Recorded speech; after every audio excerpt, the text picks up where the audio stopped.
Les collègues vous en ont parlé. Comme un peu partout, la frénésie entourant l'éclipse solaire s'est propagée aussi en Abitibi-Témiscamingue. Ça a été le cas, tiens, à l'école Les Explorateurs à Malartic. Faire vivre ce phénomène de manière sécuritaire à l'élève, ça a été le mot d'ordre d'ailleurs de Marie-Michel Servant, conseillère pédagogique en sciences et technologies.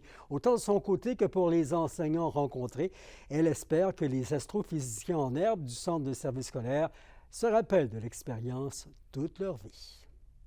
Les parents étaient contents de savoir que les élèves vont pouvoir le vivre à l'école, que ça allait être pédagogique aussi. C'est sûr qu'on souhaite qu'ils s'en rappellent, qu'ils puissent en parler, l'expliquer, même après de l'avoir vécu. Je pense que ça le permet. Je pense juste à moi, je l'ai vécu tout petite. C'était pas total, mais je me rappelle encore d'avoir confectionné ma boîte à Eclipse quand j'étais jeune. Après une analyse de la Commission municipale du Québec, la directrice générale et greffière trésorière de Trécession est destituée. Résumé de Camélia La Liberté. C'est en raison de manquements graves et imputables que la directrice générale, Chantal Poliquin, a été destituée de ses fonctions à Trécesson. C'est ce qu'en a jugé la Commission municipale du Québec dans une résolution datée du 25 mars 2024. En janvier dernier, le Conseil municipal de Trécesson, avec le soutien de la Fédération québécoise des municipalités, avait rédigé un rapport d'analyse qui démontrait les agissements de la directrice générale. Les infractions commises n'ont toutefois pas été précisées dans la résolution que la Commission nous a fait parvenir. Et c'est un mois plus tard, en février, que Mme Poliquin a été informée du contenu du rapport et que la Commission l'a invitée à formuler par écrit ses arguments pour qu'elle puisse conserver son emploi. Ce à quoi elle a répondu par l'intermédiaire de son avocat qu'elle n'entendait pas répondre aux reproches formulés à son égard dans le rapport d'analyse. Et rappelons-le, la municipalité de Trécesson est toujours placée sous tutelle pour la gestion des ressources humaines, et ce, depuis le mois de mars de l'an dernier. Sans vouloir accorder d'entrevue, la municipalité nous a répondu que l'affichage du poste de directeur général devrait paraître à compter de la semaine prochaine. À ce jour, Guy Nollet assume toujours les nouvelles fonctions de directeur général par intérim depuis maintenant 1 an et devrait demeurer en poste jusqu'au mois de juin. Kémilia La Liberté pour RNC Nouvelles. Les deux adolescents de Val-d'Or portés disparus depuis la semaine dernière ont été retrouvés aujourd'hui. Bonne nouvelle, à commencer par Magua Papati, 13 ans. La Sûreté du Québec qui confirme aussi qu'Emilio Pukashich, 15 ans, a été retrouvé sain et sauf. Leurs proches avaient des raisons de craindre pour leur santé et sécurité.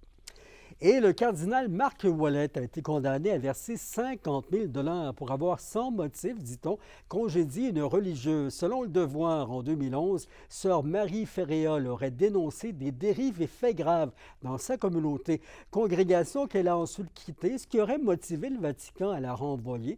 Le cardinal Ouellet, deux représentants du Vatican et la communauté des Dominicaines sont également dans l'obligation de verser 270 000 pour préjudice matériel et 15 000 en préjudice moral.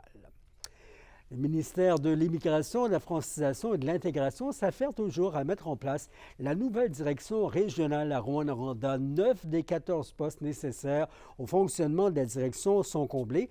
La personne qui occupera la fonction de directeur ou directrice générale sera d'ailleurs choisie bientôt. On rappelle que la ministre Christine Fréchette avait annoncé à l'automne dernier que l'Abitibi-Témiscamingue et le nord du Québec retrouveraient une direction régionale de son ministère après qu'elle ait été abolie sous l'ancien gouvernement libéral. Leur industrie étant en véritable crise, comme l'a reconnu le premier ministre Legault, la Fédération de la relève agricole du Québec invite les agriculteurs à partager leur détresse à travers le mot-clic « Mais tout va bien » sur les réseaux sociaux. Mais ce n'est pas tout. Les producteurs agricoles en convoi de tracteurs joindront le mouvement national de manifestation pour exiger une réforme de l'agriculture au Québec. Et pour l'Abitibi-Témiscamingue, la manifestation aura lieu à Rouyn-Noranda le 26 avril. L'UPA est en train d'organiser une manifestation qui aura lieu le 26 avril. Excellent. C'est sûr que tout est en train de mettre en place. C'est vraiment l'Union des producteurs agricoles qui l'organise. La relève, on va venir manifester avec eux autres, assurément, parce qu'on s'entraide toutes là-dedans puis on travaille toutes pour la même chose. Donc, c'est vraiment la journée du 26 avril que les agriculteurs, pour ce qui est de la région d'Abitibi-Témiscamingue, vont sortir dans les rues, vont sortir les tracteurs. Puis je trouve ça vraiment important de noter que l'Abitibi-Témiscamingue a été la première région à faire une manifestation dans les rues. Il y a de ça déjà 1 an, le 26 avril 2023, on est sorti dans les rues devant les bureaux du député à Rouyn-Noranda pour manifester contre l'inflation, contre la hausse des taux d'intérêt et c'était il y a déjà 1 an. Puis depuis, ben là, tu sais, beaucoup de choses ont, je vais dire, pas changé parce que la crise, elle s'accentue, mais c'est juste pour dire qu'on était les premiers à sortir. Dans le temps, on était sortis juste avec des jouets tracteurs pour dire qu'on était plus capable de payer l'essence. Il y avait une grande hausse du prix, du diesel. Mais maintenant, on va sortir, je sais qu'ils vont sortir, ils vont mettre beaucoup d'efforts, puis l'UPA, leurs employés travaillent très, très fort à ça pour pouvoir faire sortir les gens en région. Il y aura une grosse manif, mais mot-clic, tout va bien. À la relève agricole, on a décidé, autant que les agriculteurs au niveau de l'Union des producteurs agricoles sort dans les rues pour manifester, on a décidé de prendre une orientation complémentaire à eux autres puis d'aller sur les réseaux sociaux, puisqu'on sait que c'est aussi une façon d'aller rejoindre monsieur, madame, tout le monde.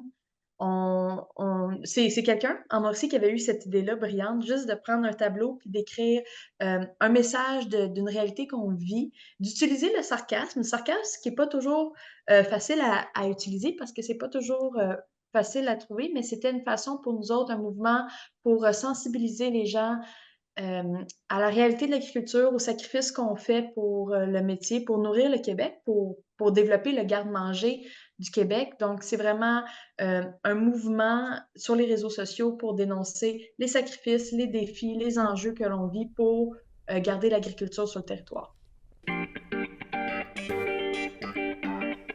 En agriculture, la troupe à cœur ouvert renoue avec le Paradis du Nord pour sa production estivale à la serre. 24 comédiens chanteurs vont rendre un hommage à la méga production des années 2000 où différentes scènes et chansons seront présentées. Des chorégraphies seront revues tout en maintenant des costumes, accessoires et décors de l'époque. Les représentations se tiendront du 17 juillet au 3 août prochain et ce tous les mercredis, jeudis et vendredis. Les Huskies de Rouyn-Noranda ont éliminé les Olympiques de Gatineau. Ça se passait vendredi dernier alors qu'ils ont remporté le 5e duel de leur série 8-3 à l'Arena Glencore. La Meute accède donc à la seconde ronde éliminatoire. Ça commence vendredi à Rouyn-Noranda et ils affronteront les Tigres de Victoriaville. En saison régulière, rappelons que la troupe des Bois-Francs a gagné 3 des 5 matchs disputés face aux Huskies. Météo en 2 temps ce soir, alors que le ciel sans nuages en Abitibi, il se dégage au Témiscamingue avec un mercure entre 0 et -1. Demain, on se lève avec du soleil, mais des risques d'averses de 40 à 70 % en après-midi. Température entre 15 et 17 degrés dans le plus. En aperçu mercredi, de la pluie en Abitibi, du soleil au Témiscamingue, un mercure prévu à près de 15 degrés. C'est vos infos régionales. Demain a lieu l'Expo Science Hydro-Québec dès 9 h jusqu'à midi. Vous pouvez suivre le parcours de la relève scientifique des niveaux élémentaires de la région. Bonne soirée, à demain ou à plus tard. Au revoir.